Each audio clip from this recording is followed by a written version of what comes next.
White Walls, welcome back to Year I Want to Talk About It. I was just contemplating my background and I have some things that I had a YouTube channel. It's still there. I still sometimes do stuff on it. Meanwhile this goes on there now. But, I had like a set and a background and I love a good background. But if this isn't just a testament for like where I'm at in life, where this is such an expression of just like needing to do the thing and not have like all the detailed minutia drag me down so that I don't do it. That makes it too complex to do. Do you know what I'm saying? Um, and primarily why this came up is because it's so funny that you can't tell how big my hair really is. And I think that's part of the charm. You get to see what the hair's doing every day. Or when I do these. All right. Well, she big.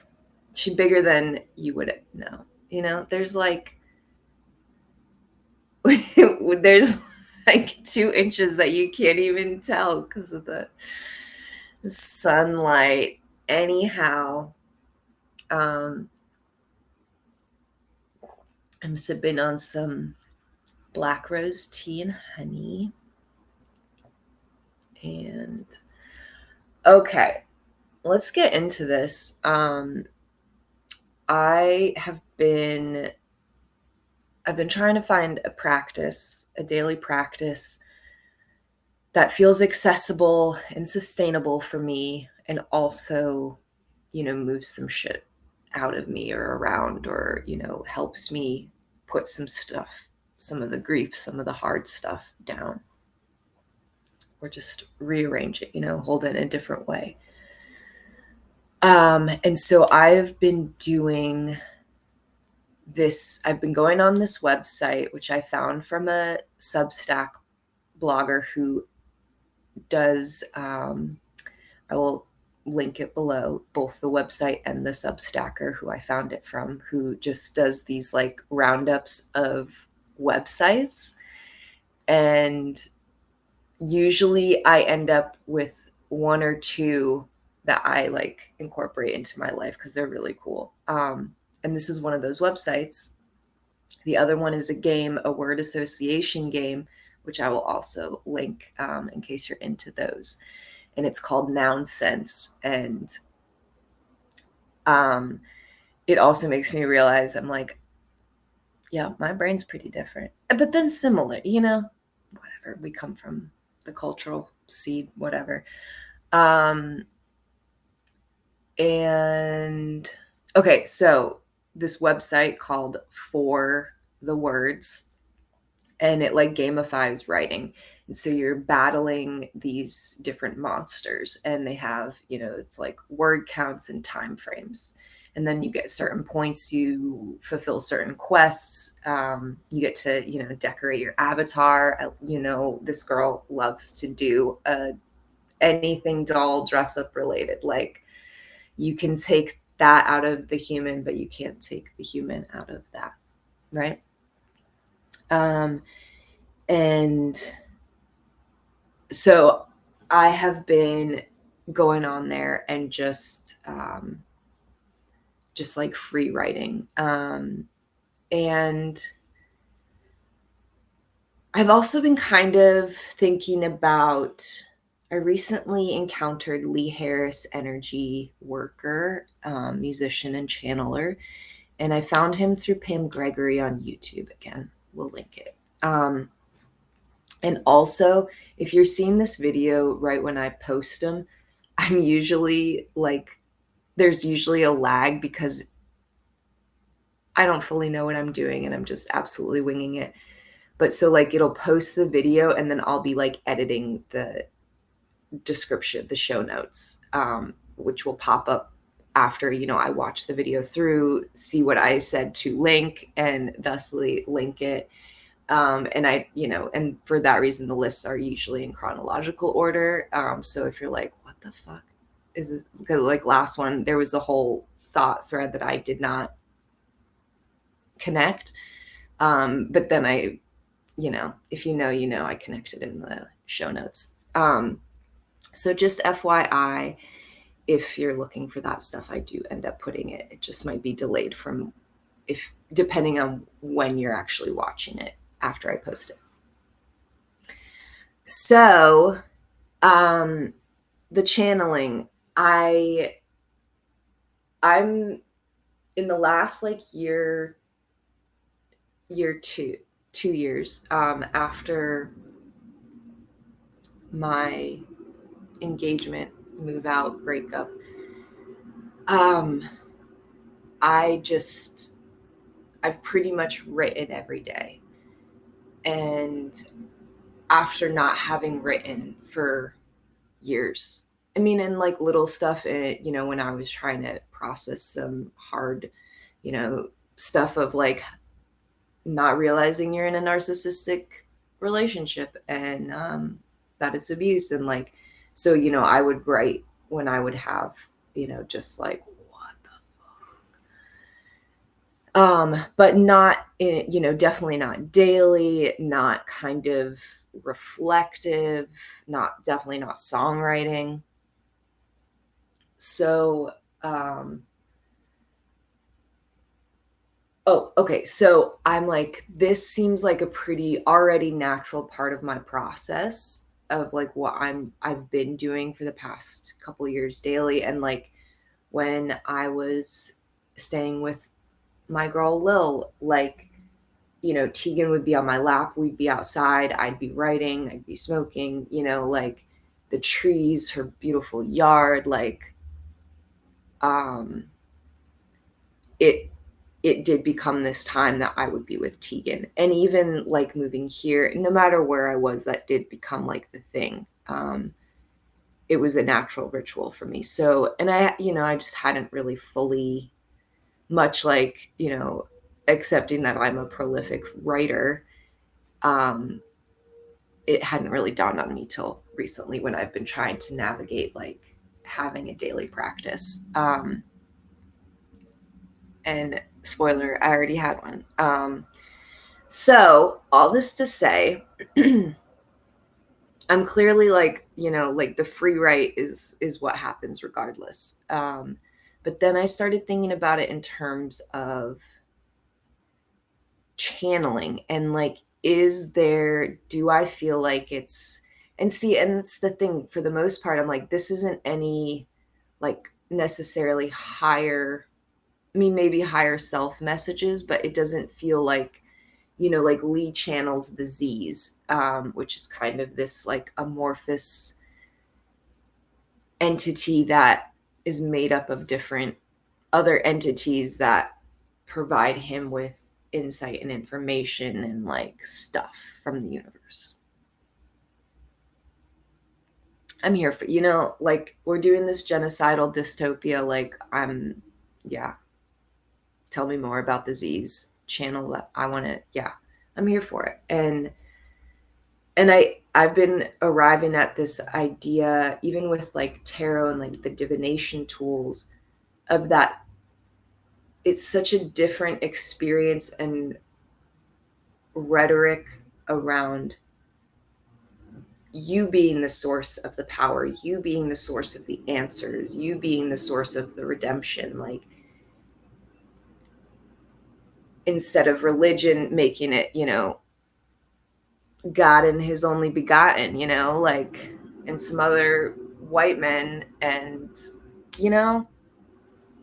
and the tithings and the abuse and the just like that is made up anyway. So if we're going to be just making shit up, then I want it to be in this like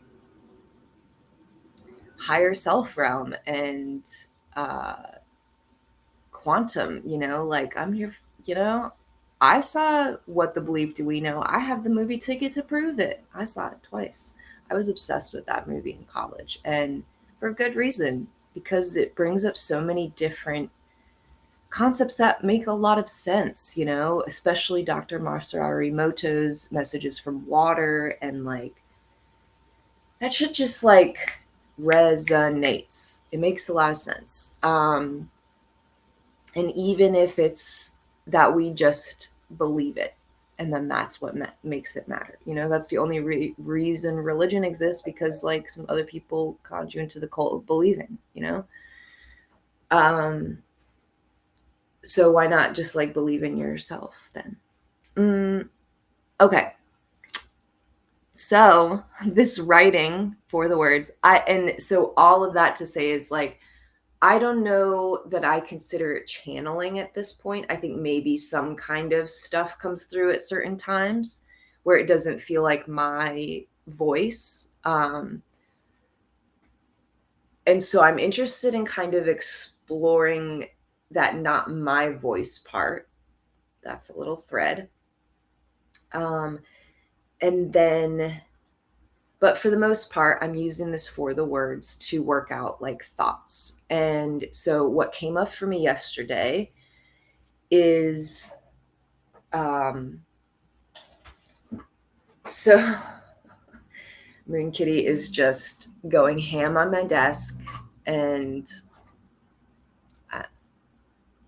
there's only so much of my bullshit that can cover up or move that she's gonna fuck with. And I'm like, I don't have much like the background. There's no bandwidth here. I don't know what to do. I'm like, just take it all down. I don't care. Knock it all over. Whatever. Do your worst, I guess.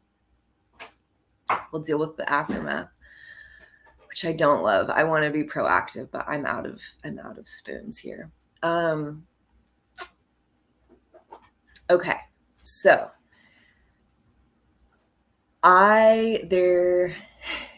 this is gonna get tangential, but you know what you're in for at this point. There's a doll collector, ex-Canadensis, who does YouTube videos, and she has this Kukukaka Insano doll collection. And she's also, she's like a doll historian at this point. And a lot of my doll knowledge is derived from watching her videos, learning, getting some intel from her. She's got a deep, deep archive of brain space, like impressive. And also the doll receipts to prove it. And she has so many cool dolls in her collection. But she is a huge like magical girl, which is like Sailor Moon. She specifically is into Winx Club and Precure.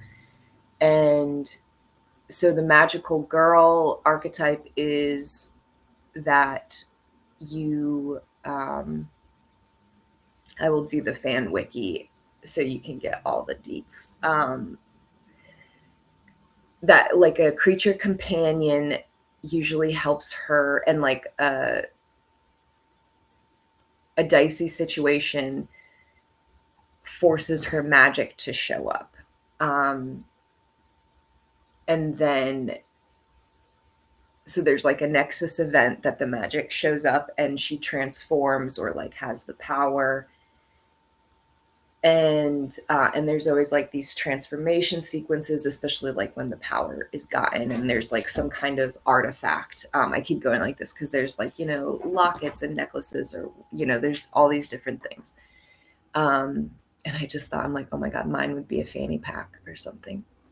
So then they transform and they use their magic, their energy to fight the evil. And then they usually end up finding their, friends. And like I'm just watching Winx. I just started watching Winx Club, and it's on YouTube. The first season of it is for free on YouTube. And so they, she ends up, spoiler, she goes to an academy for fairies, and then there's different types, and then And I would venture to say like Gem and the Holograms. I think that's a magical girl. Shira obviously is like in the line of magical girl stuff. But yeah, there's, the transformation I think is a key thing. And then also, um, the creature companion, which I love. And as I try to find avenues and different methodology of shifting my grief around and learning how to live with this thing that is now a massive part of my life. Um, but not like my baby anymore. That trade off is really hard to reconcile daily. I've really been looking for ways to transform that, to transmute it. And so yesterday when I was writing, it came to me knowing, like I'm obviously so not alone in experiencing this level of grief. And, we're going through so many grief cycles and death cycles on a daily basis for our timeline where we're at right now with everything. And that like there's got to be something that is fully accessible, that there's like no barrier of money or gatekeeping or anything, fully accessible, but also this open-ended thing that people can, like, creating this container that people can really move in, that they can create in. And the thought came to me of like using the magical girl archetype. And when I say magical girl, I mean boys, theys, like being, magical being. And of course that's important in like, as I'm thinking about what to do with this thing. And so, I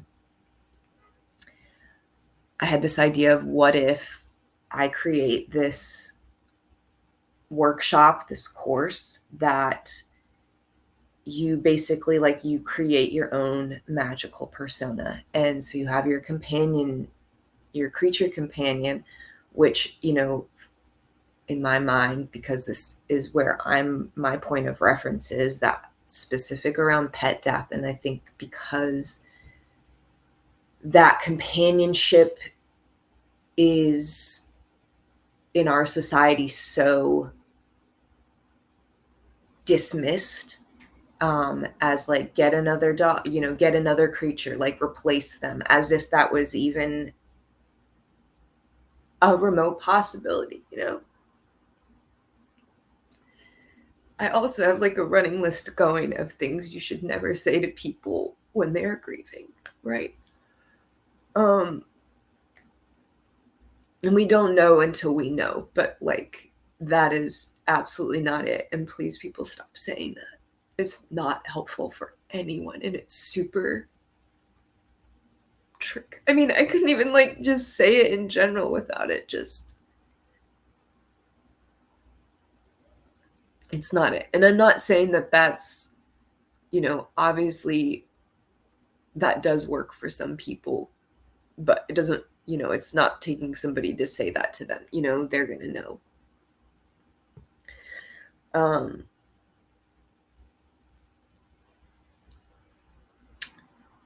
Oh, let me collect myself here.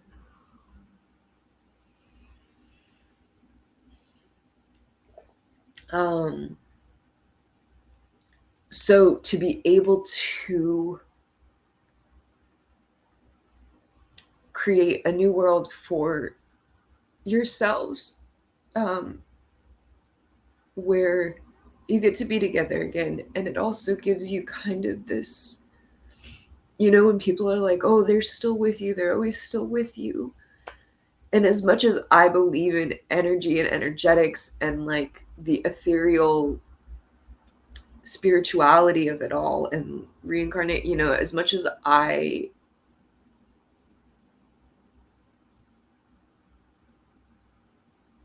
have deeply struggled to feel like we're still connected. Um, and so this felt like a tangible way where it's like a little bit like you get to fake it till you feel it.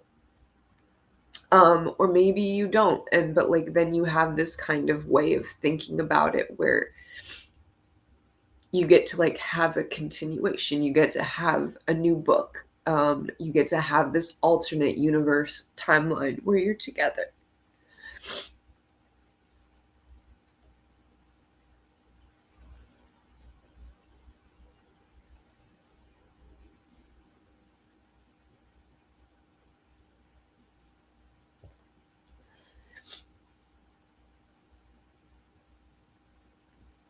Okay.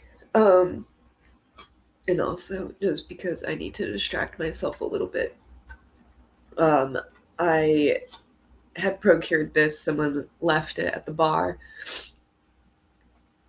I think like around Halloween. And so I was like, oh, this will be perfect fun to customize and make like a magical girl thing, a magical girl prop.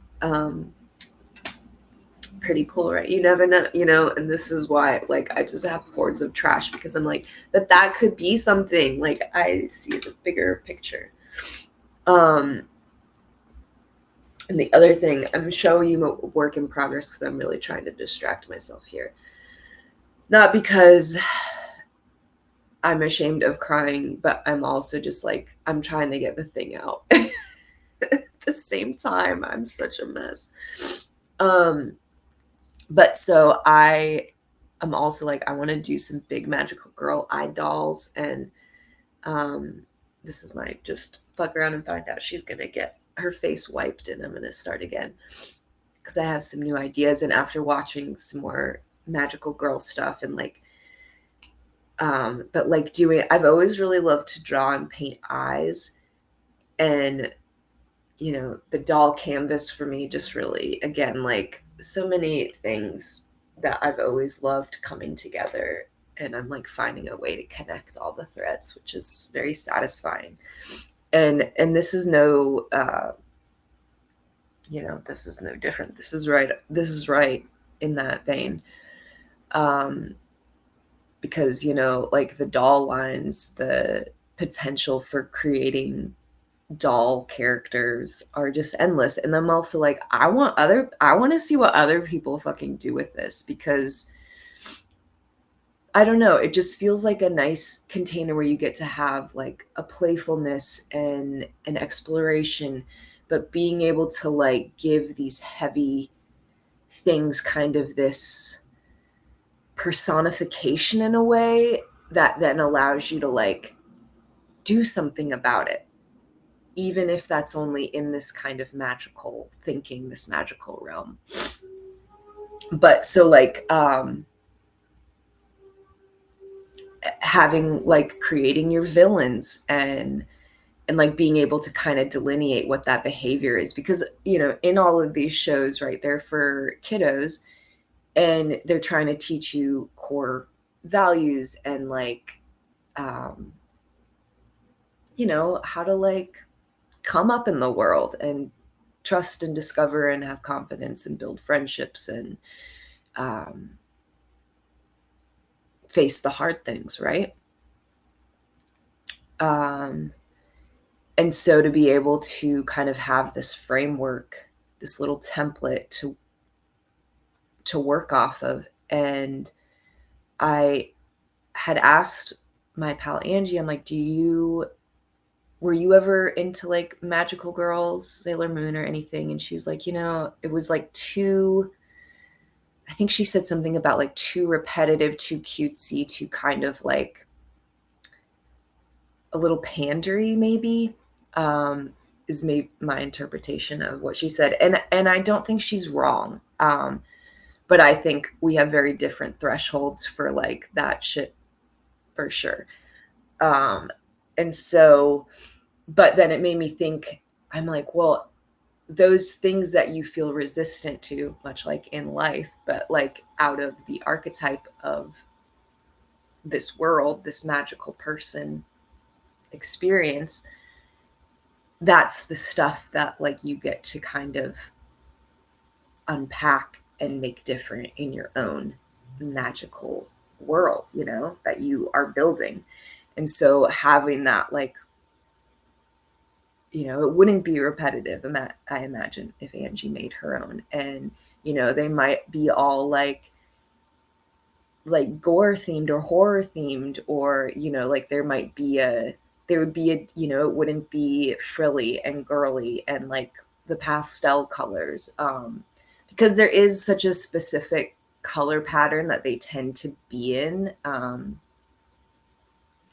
But that, I think, is one of the great things is of doing something like this, is you'd really get to explore your own aesthetic, but again, in this kind of um, in this container that already exists. So it gives you a framework, but then you get to totally rebuild it and repaint it and retool it and however you see fit, and build the world, do this world building, and then be able to share it with people who are also building worlds, and then having like physical representations of it that are accessible without using AI. There is this like doll dress up game that different artists or just creators, they'll make their own dolls, and there's like magical girl ones, which I will link. But then, I mean, there's all you can do.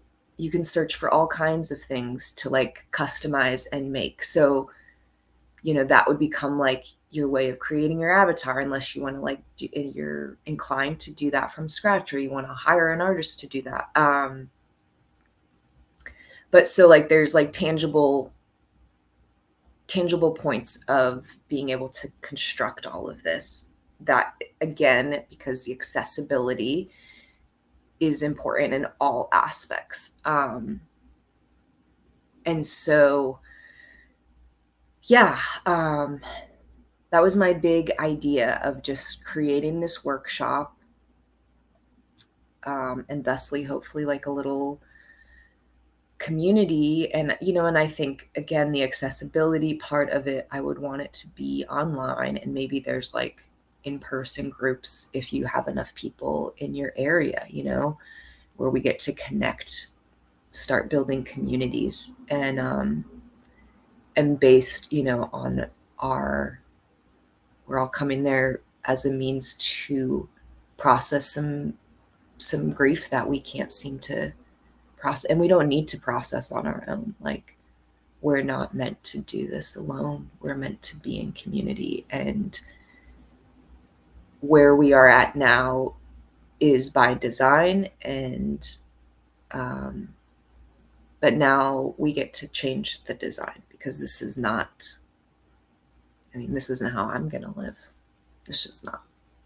So I'm trying to create tools and methodology and ways of connecting with other human beings over our collective grief and our personal grief and trauma, to find better ways to do this, and like also play and create and have fun while we do it. Because what else are we, you know, like what else is this for then? Yeah. So if you're interested, please let me know. If you want to be in like a beta group of this. And I mean, I think I'll just probably, I'm still kind of figuring out how I might do this. It might be, maybe it's like a combo of things, of like lives, of like a recording that you get to just like, you know, I walk you through some steps, and then, you know, you just do your thing. I don't know. I'm going to play around with it and see if anyone has thoughts that might be helpful in me figuring this rollout out. Please let me know. I'm not necessarily the logistics girl. Surprise to no one. I'll do it if I have to, obviously, but it's probably going to take me, I'm going to take this like circuitous, clunky route because I can't like see the forest through the trees. I get too like fixated. It couldn't be the neurodivergency showing up that I don't have great tools to cope with. No, not that. Nonetheless, we fucking persist. So, yeah, I think I'm going to leave it there. Check the show notes for, some more in depth stuff, details. And again, reach out if you are at all interested. And also, I mean, I don't know if I had gotten there, but there will be crafting involved of like, and of course using recycled materials. If you want to get into the cosplay of it and like actually, create your physical persona, if maybe you want to do some like graphic novel vibe, if you want to find some way to animate it, like make it a game, make it an RPG game, which like I think you can primarily just do like with graphics and text, and not have to worry about kind of an animation. I think there's just so many avenues to explore this. Also, part of it is like making your own divination tools. I have been toying around with, speaking of trash, I've been making these kind of, if I finish a soda box, I have been promptly like cutting it up into a container and then like little oracle cards. And so these I was just kind of trying to get the idea going. And excusez-moi. Oh, she's a good girl. Oh. This was already the shape of like one of the like folds in, and I was like, this is a cool shape for a card. And so then I just did the writing based off of, I was watching one of those YouTubes that is like pulling cards, doing reading. And I was just kind of writing stuff off of that pinged with me. And then also like if there was a number sequence that came or a number that came, then I wrote that too. And then this deck I also had, and so what I'm trying to do is use the entire box to then create like a deck. And so I had these like triangular scraps and this extra piece that is I'm going to make into like a little pocket container. But then these I was going to do like astrology symbols or numbers or just any kind of a graphic that might come, or a number, or maybe a word or a letter, that I was going to do these.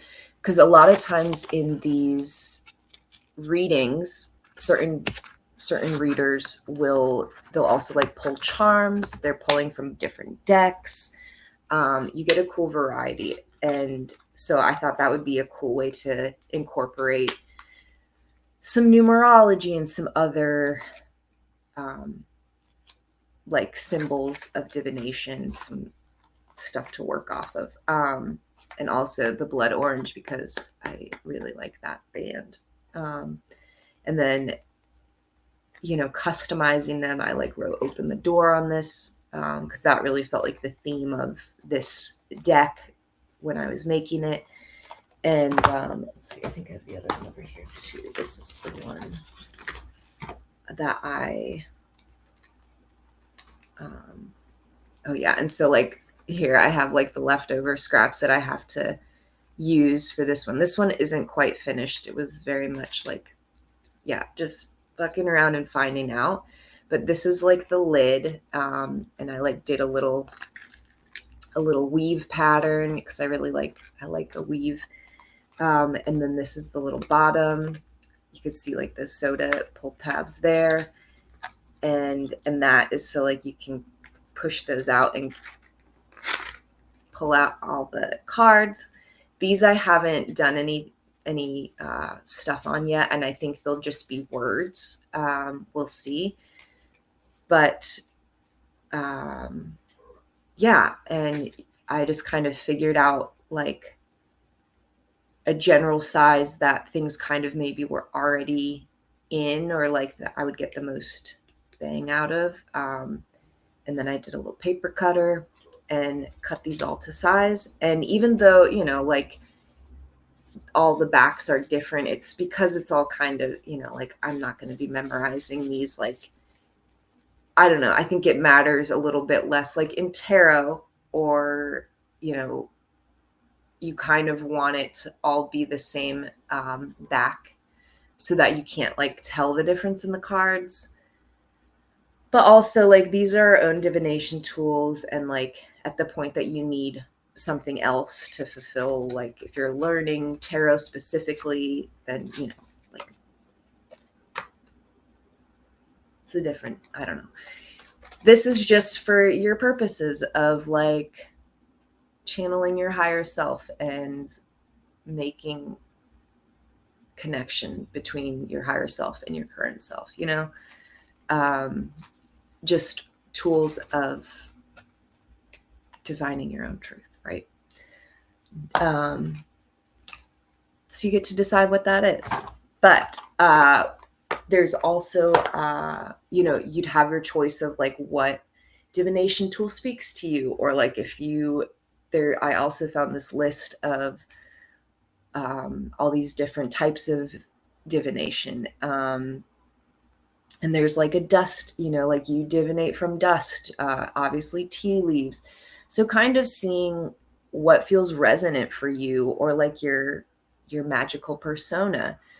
And having that, again, the structure to explore and really decide for yourself what that is, but also like having the container to which to explore that, you know, that you might not be inclined to be like, well, what kind of diviner am I? Like, what do I feel drawn to about that? Because like that might have never come up for you before, or you might have come up in a religious background and that always felt like a cult and bad, and you know, but now there's this different framework that you get to experience that and explore it. And it's not attached to religion or any kind of,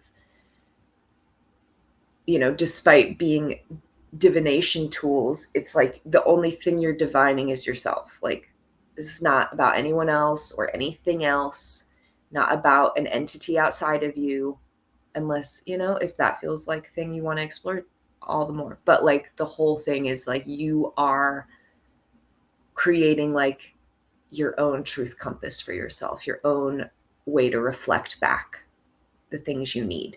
Because like, you know, the higher self, we, you know, there's a cycle. We just have to tap into that flow.